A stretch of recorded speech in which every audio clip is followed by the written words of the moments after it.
Сәлеметсіздер ме балалар? Бүгін 40-шы сабақты талқылаймыз. 12-ші жаттығу мәтінді оқы. Уақыт есебі. Бір сабақта мұғалім. Міне, қазір көктем. Күн ұзарып, түн қысқарып келеді. Енді бір айдан соң, яғни жаз кезінде күн 1 сағатқа ұзарады дейді. Бір ай өтеді. Сабақта жыл мезгілдері туралы әңгіме болады. Мұғалім осы сыныпта оқитын Қожанасырды тақтаға шақырып: «Ал, Қожанасыр, сен айтшы, бір тәулікте қанша сағат бар?» деп сұрайды. Басқа мезгілдерде 24 сағат, ал жаз кезінде 25 сағат бар депті. Мен оқимын, ойлаймын, ойнаймын кітабынан алынған мәтін. Ал төмендегі сұрақтарға, тапсырмаларға жауап берейік. Бірінші, күн ұзарғанда тәуліктегі сағат саны өзгере ме? Тәулікте әрқашан 24 сағат болады. Күн ұзарып, түн қысқарса да, тәуліктің жалпы уақыты өзгермейді. Екінші, Қожанасыр нені түсінбеді деп ойлайсың?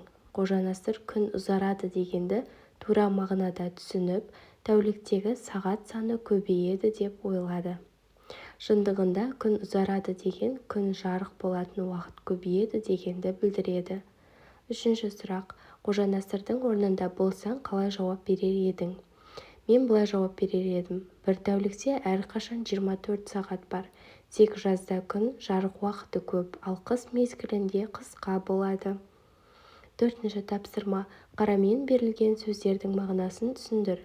Түн ұзарып, түнгі уақыт көбейеді, яғни қараңғы уақыт ұзарады. Ал күн қысқарып сөзінде күн жарық болатын уақыт азаяды. Мысалы, қыста күн ерте батады, сондықтан күн қысқарып, түн ұзарады. Ал жазда керісінше күн ұзарып, түн қысқарады. Балалар, тапсырма түсінікті болды ма?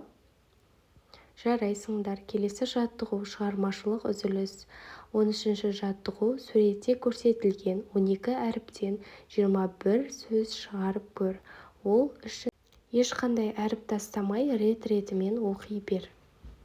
Тапқан сөздеріңді жаз, жазған сөздердің мағынасын түсіндір.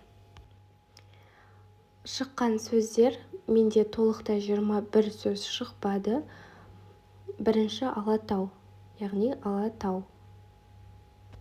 Таудың аты: ала. Түстерді айтуға болады: ала сиыр, ала түс, ала киім, ата, ауа, атом, марал, жануар, тау, арал, атау. Ненің атауы? Сол томар, яғни томардай болыпты деп жатады, яғни үлкен деген мағынаны білдіреді. Және ара. Ара бұл жәндік. Омар. Омар деген адамның есімі. Балалар, сендер тағы қандай сөздер таптыңдар? Жарайсыңдар. Келесі жаттығу 14-ші жаттығу. Өлеңдегі қарамен берілген бұрыш сөзінің екі мағынада қолданып тұрғанын дәлелде. Бірінші өлеңді оқып шығайын. Мен таба алмай бұрышты, қарадым бар қуысты. Таусылған соң шыдамым, інімнен кеп сұрадым. Мен іздесем бұрышты, көрсетті ау ол бұрышты. Өлеңнің авторы Өтепберген Ақыпбекұлы екен. Енді қарамен жазылған екі бұрыштың мағынасын дәлелдеп көрейік. Бірінші мағынасы тура, яғни нақты мағынада. Бұрыш бөлменің немесе үйдің қуысы, шеті, іргесі деген мағынада.